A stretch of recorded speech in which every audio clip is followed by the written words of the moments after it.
Hello friends, welcome to my YouTube channel. तो आज political science के unit 1 topic 2 equality lecture number 2 के ऊपर आज हम लोग बात करेंगे। हम लोगों ने लेक्चर नंबर 1 देख चुका है पहले ही, तो उसके आगे हम लोग आज बात करेंगे और उसके बारे में जानेंगे। तो चलिए शुरू करते हैं। हम लोगों ने पिछले लेक्चर में जहाँ पे वो टॉपिक छोड़ा था उससे आगे आज हम लोग बात करेंगे। हम लोग बात करेंगे आज समानता के आयामों के बारे में। सबसे पहले हम लोग इक्वलिटी लिखेंगे, उसके बाद इसको हम लोग दो भागों में बांटेंगे, एक फॉर्मल इक्वलिटी और एक सब्सटेंटिव इक्वलिटी। इसको इनफॉर्मल इक्वलिटी भी कहते हैं। पहला जो है फॉर्मल इनइक्वलिटी, इसको कहते हैं औपचारिक, और सब्सटेंटिव को बोलते हैं तात्विक।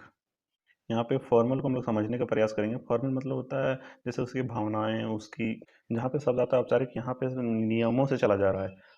अपेक्षाएं, एक्सपेक्टेशन, मानसिक स्तर क्या है, भावनाएं क्या है, उनके बारे में चर्चा नहीं होगी है। लेकिन यहाँ पे चर्चा किस बारे में हो रही है? नियमों के बारे में।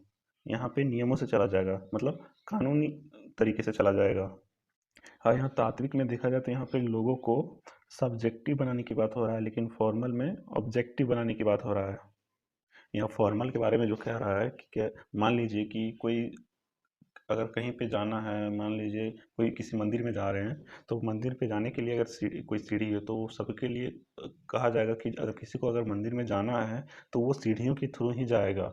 मान लीजिए अगर वो चल सकता है या नहीं भी चल सकता है, वो सबके लिए समान है। सबको अगर जाना है तो वो सीढ़ियों से जाएगा। लेकिन यहाँ पे तात्विक का बात करें तो तात्विक में कहता है कि समानों के लिए समान व्यवहार, मतलब कि मान लीजिए जो सक्षम है सीढ़ी चढ़ने के लिए, उनके लिए कि वो सीढ़ियों से जाएंगे, लेकिन जो असक्षम है सीढ़ी चढ़ने के लिए, उनके लिए है कि लिफ्ट लगा दिया गया है, वो लोग लिफ्ट से जाएंगे। लेकिन अगर जो सीढ़ी चढ़ पा रहे हैं, अगर वो कहेंगे कि वो इनके साथ ऐसा व्यवहार क्यों, कि उनको लिफ्ट से भेजा जा रहा है, हमें भी भेजिए, तो वहाँ पे हो सकता है बोला जा सकता है कि वो तो असमान है, वो तो समान नहीं है, सबके जैसा एक नहीं है।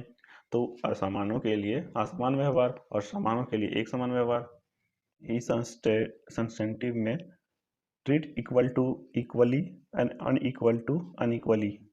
आप लोग देखेंगे कि राइट में भी सब्सटेंटिव राइट आता है, जस्टिस में भी सब्सटेंटिव जस्टिस आता है, और तात्विक न्याय में, ये तात्विक समानता में भी सब्सटेंटिव आता है, असमानता आता है। यहाँ पे जो फॉर्मल है, औपचारिक समानता, ये है कि पूर्ण समानता स्थापित करने का प्रयास करती है। तो इसमें हम लोग कह सकते हैं कि यह जो है फॉर्मल है, उस सबको एक साँचे में ढालने का प्रयास करती है। वहीं जो सब्सटेंटिव है वो समानता स्थापित करती है, लेकिन ये इसका समानता स्थापित करने का अर्थ दूसरा है। और जो सब्सटेंटिव है वो प्रचलित असमानताओं को खत्म करने का बात करती है। यहाँ जो कहता है कि जो प्रचलित विषमताएं को दूर करने का प्रयास होता है तात्विक समानता में। यहाँ तक तो आप लोगों को समझ में आ गया होगा। आगे हम लोग बात करेंगे फॉर्मल इक्वलिटी, इसको लिखेंगे हम लोग एफ ई, और सब्सटेंटिव इक्वलिटी को लिखेंगे एस ई। यहाँ फॉर्मल के भी दो पार्ट निकल के आ जाते हैं और सब्सटेंटिव के भी दो पार्ट निकल के आ जाते हैं। फॉर्मल में जो होती है वो पहला होता है लीगल इक्वलिटी, विधिक समानता। दूसरा होता है पॉलिटिकल इक्वलिटी, मतलब राजनीतिक समानता। एग्जाम्पल में लीगल का इक्वल लीगल प्रोटेक्शन, समान विधिक संरक्षण। और दूसरा ले लीजिए इसमें पॉलिटिकल में वन मैन वन वोट, यानी एक व्यक्ति को एक वोट देने का अधिकार है, ये राजनीतिक अधिकार में आ गया। सब्सटेंटिव में आ जाते हैं तो इसमें पहला होता है सोशल इक्वलिटी, ये बहुत बड़ा होता है, इसमें सामाजिक समानता। और दूसरा होता है इकोनॉमिक इक्वलिटी, मतलब आर्थिक समानता। इसको लाने का प्रयास जो है गवर्नमेंट हमेशा करते रहती है। यहाँ पे होता है कि समाज में जो है वो समानता लाने का प्रयास किया जाता है। और इकोनॉमिक में होता है कि इसमें जो रिच एंड पुअर के बीच में जो असमानताएं हैं उसको गवर्नमेंट हमेशा ख़त्म करने का प्रयास करते रहती है। तो हम पहला बात करेंगे लीगल इक्वलिटी। लीगल इक्वलिटी के बारे में कहें तो विधिक समानता। लीगल इक्वलिटी को समझने के लिए हम लोग इसमें प्राचीन काल के कुछ एग्जाम्पल लेंगे कि ये प्राचीन काल में भी था या नहीं था। तो एक एग्जाम्पल मनुस्मृति का लेंगे, जिसमें जो समान अपराध के लिए सजा अलग अलग था। इसमें अगर कोई ब्राह्मण ने कोई अपराध किया तो उसके लिए सज़ा अलग है, कोई क्षत्रिय ने अपराध किया तो उसके लिए सज़ा अलग है, कोई वैश्य ने अपराध किया तो उसके लिए सज़ा अलग है, कोई शूद्र ने अपराध किया तो उसके लिए भी सज़ा अलग है। मतलब एक अपराध के लिए सज़ा अलग अलग है। दूसरा एग्जाम्पल हम लोग जो ले सकते हैं वो चाणक्य का ले सकते हैं। चाणक्य ने भी समान अपराध के लिए अलग अलग सज़ा का प्रावधान किए। और हम मॉडर्न टाइम में देखें तो एरिस्टोटल कहते हैं कि फ्री मैन की अपेक्षा में जो स्लेव होते हैं उनको सज़ा ज़्यादा दी जानी चाहिए और फ्री मैन को सज़ा कम देनी चाहिए। तो उनसे पूछा गया कि आप ऐसा क्यों कहते हैं? तो एरिस्टोटल का जो विचार था वो कहते हैं कि जो स्लेव है वो लेस सेंसिटिव होता है, वो कम संवेदनशील होता है, इसलिए उनको सज़ा ज़्यादा भी दे देंगे तो उनके ऊपर कोई ज़्यादा प्रभाव नहीं पड़ेगा। आगे हम लोग देखेंगे फ्रेंच में जो है बिफोर 1789 और 1789 जो साल है वो साल है फ्रांस में क्रांति की। यहाँ पे जो क्रांति हुआ था 1789 में उसका साल है। लेकिन उसके पहले बिफोर 1789 फ्रांस की जो कहानी हुआ करती थी मेरे दोस्तों, वो जो नोबल मैन हुआ करते थे, कुलीन व्यक्ति बोले तो उच्च वर्ग के व्यक्ति जिनके समाज में बहुत ज़्यादा इज्जत प्रतिष्ठा वगैरह हुआ करती थी। यहाँ पे जो है नोबल मैन के ऊपर केस होता है और केस कहाँ होगा? कोर्ट में। जब कोर्ट में नोबल मैन के ऊपर केस होगा तो वो एविडेंस को दे सकता है, साक्ष्य को दे सकता है, कोर्ट में पेश कर सकता है। लेकिन वहीं पे हम बात करें कॉमन मैन के बारे में, सामान्य व्यक्ति के बारे में, तो वो कोई भी एविडेंस नहीं दे सकता है। तो यहाँ पे मान लीजिए अगर नोबल मैन और कॉमन मैन के बीच में अगर लड़ाई हो गया और वहाँ पे अगर नोबल मैन की गलती है तो भी वो बच जाते थे क्योंकि उनको एविडेंस देने की अधिकार थे। इसलिए यहाँ पे जो हम लोग लीगल इक्वलिटी की बात करते हैं, यहाँ से जो है विधिक समानता का विचार जो है उत्पन्न हुआ। इसी के साथ हम लोग देखेंगे यूके में, ब्रिटेन में जो है स्लेव यानी गुलाम का बहुत ही अधिक व्यापार किया था यूके ने। लेकिन यही इसका बात करते हैं, जो वहाँ के गुलाम थे उनको नो लीगल कैपेसिटी, मतलब उनको कोई भी कानूनी हैसियत नहीं प्राप्त थी। उनको कोई भी कानून, मतलब उनके ऊपर केस अगर होता था तो उनकी कार्रवाई होती थी, लेकिन अगर उनको कोई भी कानूनी अधिकार जो है वो उनको कोई भी अधिकार नहीं प्राप्त थे इसमें। तो यहाँ पे जो है समानता कहाँ हुई? अगर उनको ऊपर अगर कानूनी कार्रवाई हो रही है तो उनको कानूनी अधिकार भी देना चाहिए। तो यहाँ पे जो है असमानताएं थी। और यूके की जो महिलाएं थी उनको तो वोटिंग राइट, मतलब मताधिकार भी नहीं दिया गया था 1918 तक। वहाँ की जो महिलाएं थे वो वोट भी नहीं डाल सकते थे। यहाँ पे जो बात करें 1918 तक में, वहाँ पे जो जो गरीब थे, जो पुअर रिलीफ, मतलब गरीब सहायता ले रहे थे सरकार से किसी भी प्रकार का, मान लीजिए कोई धन या राशन वगैरह जैसे अभी के टाइम में मिलता है, तो उस टाइम पे सरकार जो सहायता जिनको देती थी उनको वोटिंग राइट ही नहीं था कि अगर आप सरकार से सहायता ले रहे हैं तो आपको वोट देने का अधिकार ही नहीं है। यह कितना बड़ा असमानता थी उस टाइम के बीच में, मतलब कि जो गरीब है उसको आप कोई भी राइट नहीं दे रहे हैं।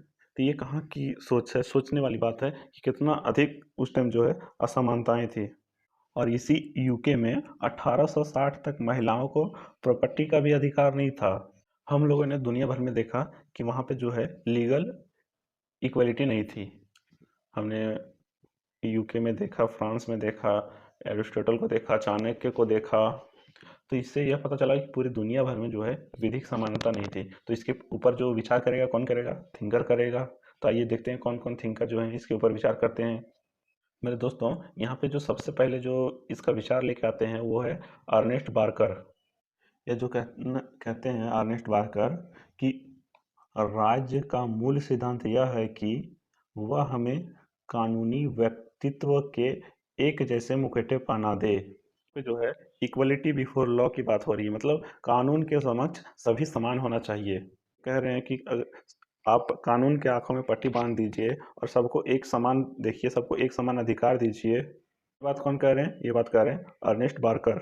ये बात तो इन्होंने जहाँ तहाँ कही नहीं होगी, ये बात जो है इन्होंने कही थी अपने बुक में, जिसको इन्होंने 1951 में लिखा है। और बुक का नाम है principles of social and political theory.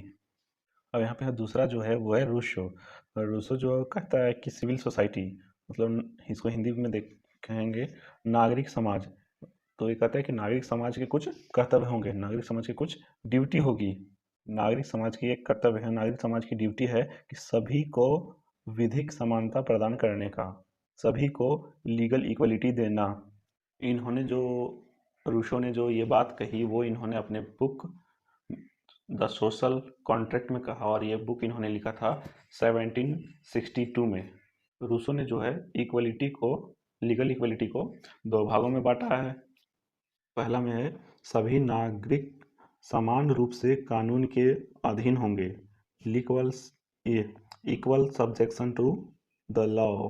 And दूसरा, सभी को कानून का समान संरक्षण। इन्होंने इनको दो स्टेज में बांटा, फर्स्ट स्टेज और सेकंड स्टेज। इन्होंने कहा कि फर्स्ट स्टेज में जो है सभी को पहले समान कानून दीजिए, उसके बाद धीरे धीरे इक्वल प्रोटेक्शन लॉ दीजिए। अगर किन्हीं को इक्वल प्रोटेक्शन लॉ नहीं समझ में आ रहा है तो यहाँ पे हम लोग देख सकते हैं कि जो इक्वलिटी बिफोर लॉ है और इक्वल प्रोटेक्शन लॉ है, इसके अंदर जो इक्वलिटी बिफोर लॉ है इसमें जो है मैन, वुमेन, एलिफेंट, पागल या कुछ भी हो, इसमें जो है इक्वल लॉ होगा, सबके लिए समान कानून होगा। कानून जो है वो अंधा है, उसके आंख में पट्टी बंधा हुआ है, वो आपकी परिस्थिति को नहीं देखेगा, आपको नहीं देखेगा कि आप क्या हैं। आपने अपराध किया है तो आपको सजा, सेम सजा मिलेगी, एक सजा मिलेगी सबको, चाहे आप कैसा भी हो। और यहाँ इक्वल प्रोटेक्शन लॉ में देखें, यहाँ पे जो है वो कंडीशन है। यहाँ पे कंडीशन क्या है कि वहाँ पे वो देखेगा कि जो अपराध करने वाला है, गधा है, बैल है, आदमी है, औरत है, उसकी परिस्थिति क्या थी, ये देखेगा। इसका क्या मतलब, समान अर्थ में समझे तो समान के साथ समान तथा असमान के साथ असमान व्यवहार। यहाँ पे जो कह रहा है कि जो जनरल है उसको आरक्षण नहीं है, एसटी को है उसको ज़्यादा आरक्षण है, ओबीसी को थोड़ा कम आरक्षण है। मतलब यहाँ पे कहने का अर्थ है कि जो समान है, मान लीजिए कोई एक्स आर्मी ऑफिसर है या फिर कोई विधवा है, तो जितने भी विधवा हैं उनको अगर कोई लाभ मिलेगा तो जितने भी विधवा हैं सबको एक समान देखा जाएगा, उसके सबके साथ एक समान व्यवहार किया जाएगा। हाँ, ये जो है वो इक्वलिटी बिफोर लॉ है, ये यूके का है, और इक्वल प्रोटेक्शन लॉ जो है वो यूएसए का है। लेकिन भारत में जो है दोनों ही चलते हैं। भारत में कुछ पार्ट जो है यूके से लिया और कुछ यूएसए से लिया। यहाँ पे जो है ये दोनों जो है आप लोगों को अच्छे से समझ में आ गया होगा। अगला हम लोग जो देखेंगे वो फॉर्मल इक्वलिटी के अंदर जो नेक्स्ट थी पॉलिटिकल इक्वलिटी।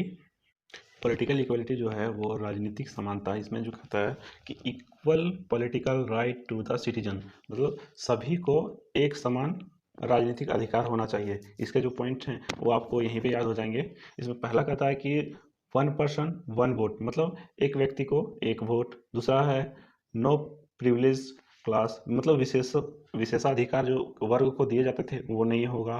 नो डिस्क्रिमिनेशन, मतलब किसी भी प्रकार का भेदभाव नहीं होगा, जैसे किसी कास्ट, रिलीजन, कलर, ना इकोनॉमी और ना किसी प्लेस के आधार पे किसी के साथ किसी भी प्रकार का भेदभाव किया जाएगा। आप लोग वन पर्सन वन वोट जो कह रहे हैं, इसमें भारत में तो ऐसा नहीं हुआ, लेकिन बहुत सारे विचारकों को पढ़ेंगे तो अदर कंट्रीज में जो किसी न किसी व्यक्ति को, किसी को 4 वोट, किसी को 10 वोट, मतलब वन पर्सन को अधिकार था कि उसका वोट जो है वो 4 वोट के बराबर होगा, किसी का 10 वोट के बराबर होगा। लेकिन इंडिया में स्टार्टिंग से ही था वन पर्सन वन वोट। और जो ये पॉलिटिकल इक्वलिटी का जो मानना था, इसका जो था कि जो है ये समान, इसका जो आधार था वो है कॉमन गुड का। इससे सबका भला करने का विचार है, कॉमन गुड। आगे हम लोग रिलेशन की बात करेंगे इसमें, मतलब कि पॉलिटिकल इक्वालिटी जो है और लीगल इक्वालिटी, इन दोनों के बीच में आपको संबंध नज़र आ रहा है?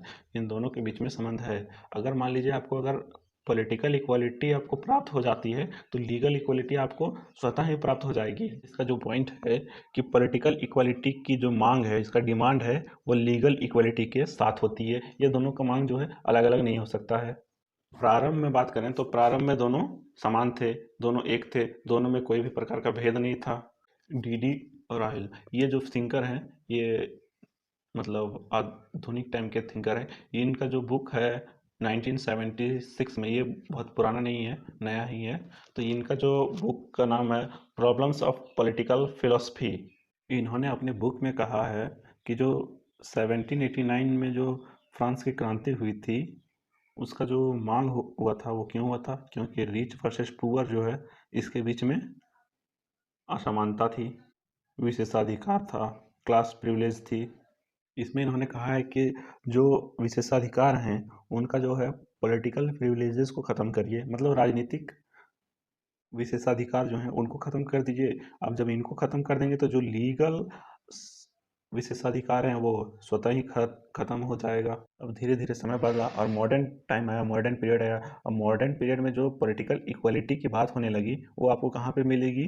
पॉलिटिकल इक्वलिटी मिलेगी डेमोक्रेसी में, लोकतंत्र में मिलेगी, और लोकतंत्र में डेमोक्रेसी इक्वलिटी में जो है वो आपको मिलेगी लीगल इक्वलिटी और पॉलिटिकल इक्वलिटी, दोनों ही मिलेगी। हम लोग सबसे पहले लोकतंत्र की बात करते हैं, तो सबसे पहले लोकतंत्र कहाँ था? यूएसए में था। और यूएसए का जो विचार था वो कैसा था? पूंजीवादी विचार था। सबसे पहले जो पूंजीवादी, वो इसका डेवलपमेंट जो है यूएसए में हुआ। और जब इसका डेवलपमेंट हुआ तो सोशल इकोनॉमिक इनइक्वलिटी जो है वो आएगा, जिससे समाज में आर्थिक असमानताओं ने जन्म ले लिया।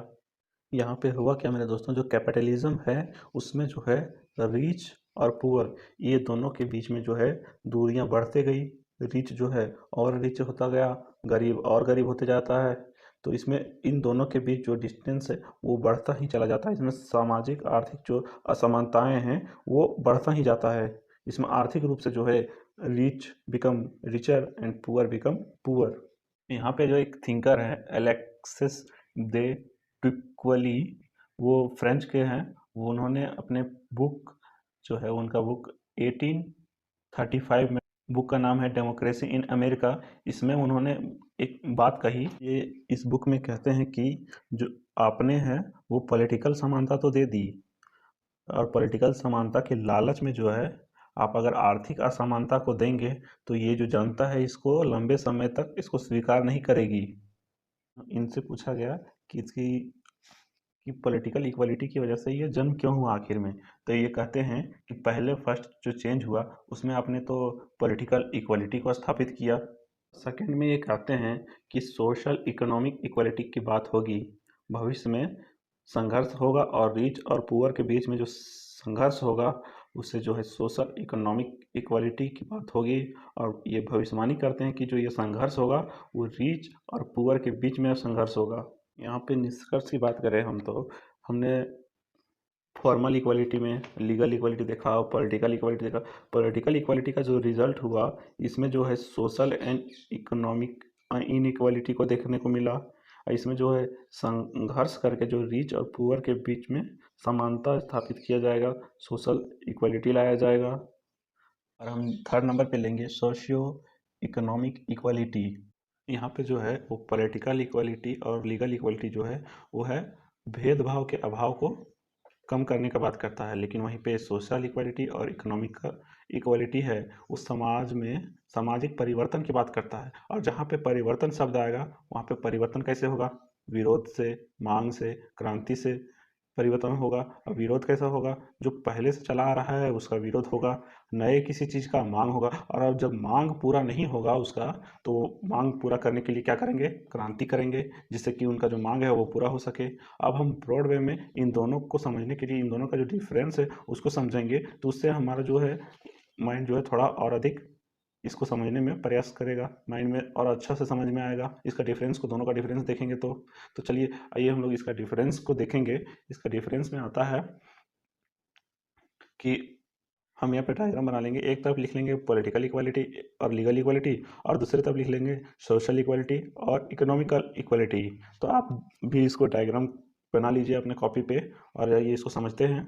इसमें पॉलिटिकल इक्वालिटी में जो है और लीगल इक्वालिटी में आरंभिक उदारवाद का नारा बन गया, मतलब क्लासिकल लिबरलिज्म का ये नारा बना। और दूसरा तरफ देखें तो ये समाजवाद का उद्देश्य बना।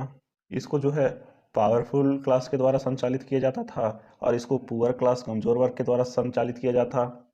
इसमें जो है कैपिटलिज्म को स्थापित किया, मतलब पूंजीवाद को स्थापित किया। और दूसरी तरफ देखें तो कैपिटलिज्म की जो कमियां हैं उसको उजागर करने का कार्य किया। इसके जो है केवल शक्तिशाली वर्ग को लाभ दिया जाता था, ये आरोप लगा। और इसमें सर्वसाधारण का सहयोग, मतलब सबका सहयोग का बात इसके पक्ष में इसको बोला गया। इसमें आगे हम बात करें तो जो P&LE में है कि समान विधिक व्यक्तित्व, मतलब कि इक्वल लीगल पर्सनैलिटी का दिया जाता है। और वहीं SC और EE में सभी के लिए समान हिस्सा का बात करता है। और इसमें कहता है कि 1 पर्सन 1 वोट, मतलब एक व्यक्ति को एक वोट। और लेकिन सोशल इक्वलिटी में बात करता है कि सभी को समान हिस्सा दिया जाएगा, सभी क्षेत्रों में समान हिस्सा दिया जाएगा। और उसमें कहता है कि जो राज्य होगा वो कल्याणकारी होगा। ये जो अवधारणा है वो सोशल इकोनॉमिक इक्वलिटी का है। इसमें जो है उस राज्य को कल्याणकारी मानता है। जैसे कि भारत है, ना कि यूएसए। यूएसए जो है वो कल्याणकारी राज्य के रूप में नहीं है। यहाँ तक आप लोगों को समझ में आ गई होगी। आगे हम लोग बात करेंगे इक्वलिटी एंड लिबर्टी के बारे में। इक्वलिटी और लिबर्टी के बारे में बात किया जाता है कि जो इसके जो दो तरह से देखा जाता है। इक्वलिटी और लिबर्टी को कुछ लोग नेगेटिव मानते हैं, कुछ पॉजिटिव मानते हैं। तो इसमें जो जो इसके पॉजिटिव मानते हैं उसमें से पहला है, कुछ थिंकर हैं उसको आप लोग नोट डाउन कर सकते हैं। आरिस्टोनी, लॉस्की, फिर सीबी मैकफर्सन। ये कहते हैं कि समानता को स्वतंत्रता का पूरक मानते हैं। मतलब मानते हैं कि अगर ये समानता स्थापित होगी तो स्वतंत्रता आएगा, और स्वतंत्रता आएगी तो उसके बाद उसमें समानता रहेगी। और इसके नेगेटिव में जो है वो है, पहला है एलेक्सिस डे टेकवेल। ये कहते हैं कि जो लोकतंत्र है वो समानता को बढ़ावा देता है, और ये जो समानता है वो क्या करता है, लिबर्टी के ऊपर इससे खतरा मंडराता है।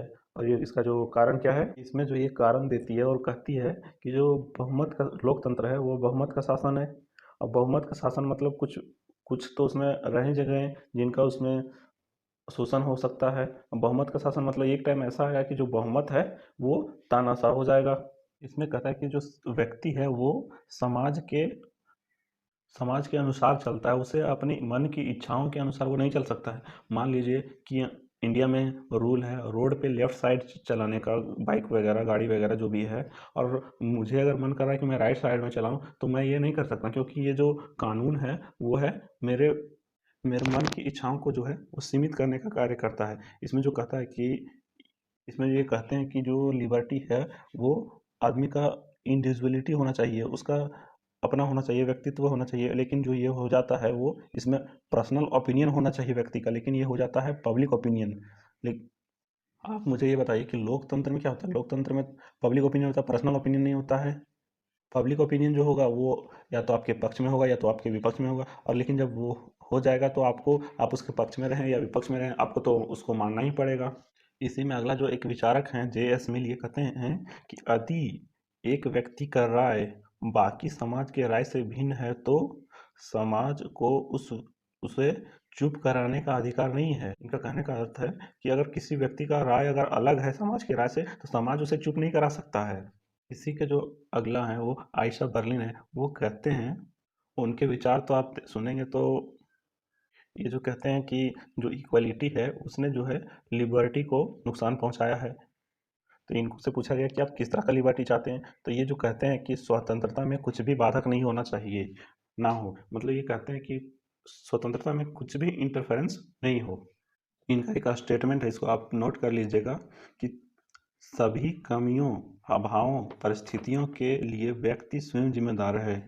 मतलब कि आप गरीब हैं तो आप खुद इसके लिए जिम्मेदार हैं। राज्य को समानता स्थापित करने का कोई प्रश्न ही नहीं आता। ये कहते हैं कि राज्य जो है समानता स्थापित करने के लिए कुछ नहीं कर सकता है। ये कहते हैं कि इक्वलिटी के लिए स्टेट की आवश्यकता नहीं है, मतलब समानता स्थापित करने के लिए स्टेट का, राज्य का कोई ज़रूरत ही नहीं है। जब यहाँ पे स्टेट का इसने विरोध किया बर्लिन ने, तो इसका भी विरोध करने के लिए कुछ थिंकर आए। और यहाँ पे जो इनका विरोध करने के लिए अर्नस्ट बार्कर आए, ये विरोध करते हैं, किसका करते हैं? बर्लिन का विरोध करते हैं। और इनका जो बुक है 1982 में, कंटेम्पररी पॉलिटिकल थिंकर, इनका जो ये बुक है इसमें इन्होंने कहते हैं कि जो बर्लिन है वो इक्वलिटी का इक्वलिटी का विरोधी है। वह जो है वो स्वतंत्रता और इक्वलिटी के बीच में असमानता को लाने का प्रयास कर रहा है। इसने समानता के सिद्धांत को भयंकर नुकसान पहुंचाया है। ये कहते हैं कि जो बर्लिन है उसने लिबर्टी को इतना ज़्यादा वेटेज दे दिया कि इक्वलिटी को ये भूल गया। अर्नेस्ट बार्कर ने कहा कि जो बर्लिन का विचार है वो समाज के लिए घातक सिद्ध हो सकता है। मेरे दोस्तों, आपके सामने एक और विचारक आता है, F.A. हेक।